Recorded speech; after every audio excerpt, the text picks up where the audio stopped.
Buenas tardes, mi nombre es Jonathan Valencia, actualmente estoy estudiando Ingeniería, octavo semestre de la Universidad del Valle.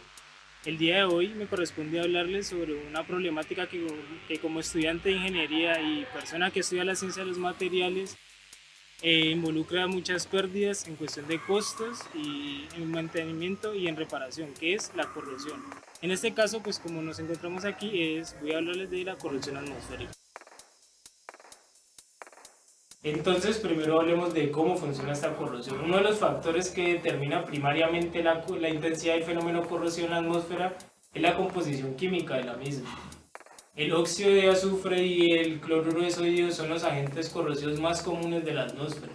El NaCl se incorpora a la atmósfera desde el mar, por lo general, y lejos de este, la contaminación atmosférica depende de la presencia de industrias y núcleos de población, siendo el contaminante principal por su frecuencia e incidencia sobre el proceso corrosivo. El dióxido de azufre proveniente del empleo de combustibles sólidos y líquidos que contienen el azufre.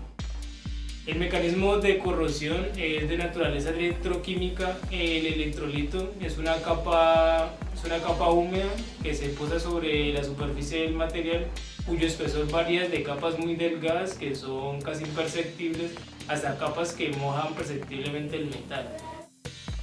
La duración del proceso de corrosión depende sobre todo del tiempo durante el cual la capa húmeda permanezca sobre la superficie del metal. Como el mecanismo de corrosión es electroquímico, su característica principal es la presencia de un proceso anódico y otro catódico. En el proceso anódico, el metal se disuelve en la capa del electrolito, en la cual la concentración se eleva hasta la precipitación de un compuesto poco soluble. En el proceso catódico, bajo la capa húmeda, la mayoría de los metales expuestos a esta atmósfera se corroen por el proceso de reducción del oxígeno, que es el principal componente que impulsa la corrosión.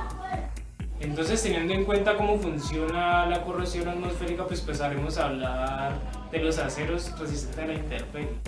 Uno de los primeros aceros modificados para resistir estos cambios fue en 1933, agregándole elementos como el cromo, el zinc y el níquel.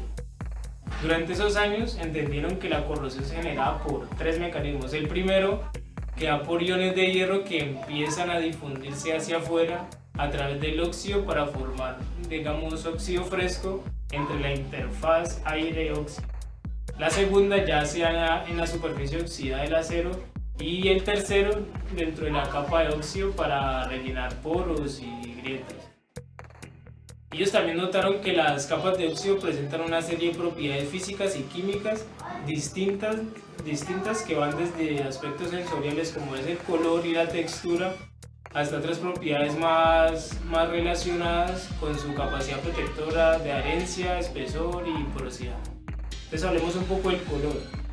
El color en el acero es resistente a la intemperie. Cuando se expone a la atmósfera, estos desarrollan un óxido de color ocre que se vuelve marrón poco después de un marrón opaco después de tiempos de exposición más prolongados.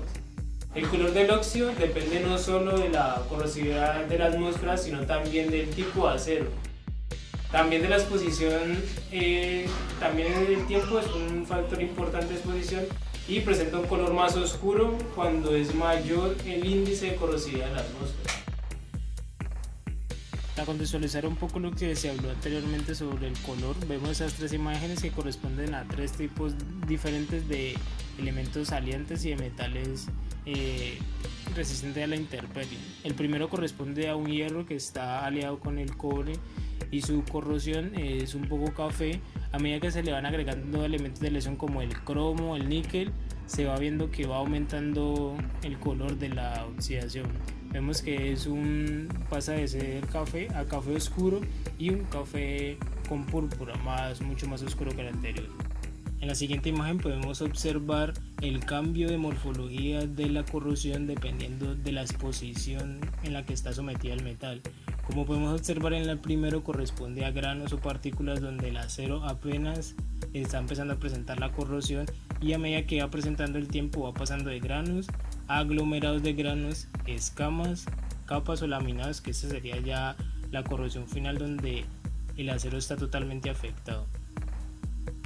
En estas imágenes podemos observar la granulometría de la corrosión más externa formada en aceros resistentes a la intemperie expuestos durante 5 años a diferentes tipos de atmósferas. Como vemos, la primera, que es la rural y la urbana, su penetración de corrosión no es tan grande a comparación a una marina, cuando está ligeramente expuesta y cuando ya está moderadamente expuesta. La última corresponde a estando 2 años solamente a exposición. El resto de las imágenes sí están expuestas a 5 años en diferentes atmósferas. Como podemos observar, la marina tiene mucho impacto en la corrosión y es muy perjudicial en estos aceros. Entonces, un ensayo sencillo pues para determinar la densidad y el tamaño de partícula del óxido es un método llamado el método de la cinta, que consiste en adherir un cuadrado de cinta adhesiva en la superficie exterior de la capa de óxido. Se presiona con firmeza y de manera uniforme se levanta pues para eliminar las partículas de óxido y permitir que las partículas de óxido se peguen en la cinta y así poder determinar el tamaño y la densidad de este. Entonces el grosor, pues en este caso el espesor de la capa de óxido, a esta aumenta con el tiempo de exposición según la agresividad atmosférica. Las capas de óxido se desarrollan en atmósferas marinas, no suelen tener un espesor uniforme, pero tienden a ser más gruesas en algunas partes que en otras. La adhesión, por otro lado, se puede diferenciar en 3 capas de óxido separadas, que sería el óxido de la superficie, que se puede eliminar fácilmente raspando suavemente. Eso es por lo general es un óxido no adherente.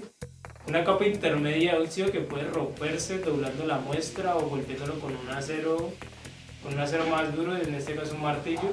Y una capa más interna, altamente adherente en contacto con la superficie del metal, que solo puede eliminarse mediante abrasión.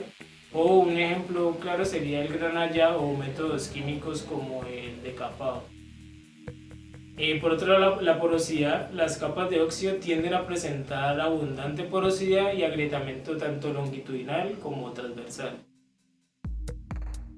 Entonces, según las imágenes que vimos anteriormente, se desarrollan poros y grietas de diferente tamaño entre las partículas del óxido que forman la capa del producto de corrosión, y su presencia hace posible que especies tales como lo es el agua y el oxígeno y otros iones presentes en el ambiente para penetrar hasta el interior de la capa de óxido y estos entrar en contacto con él y así aumentar la velocidad de corrosión, haciendo que la vida útil de este material, el metal en este caso, sea menos prolongada.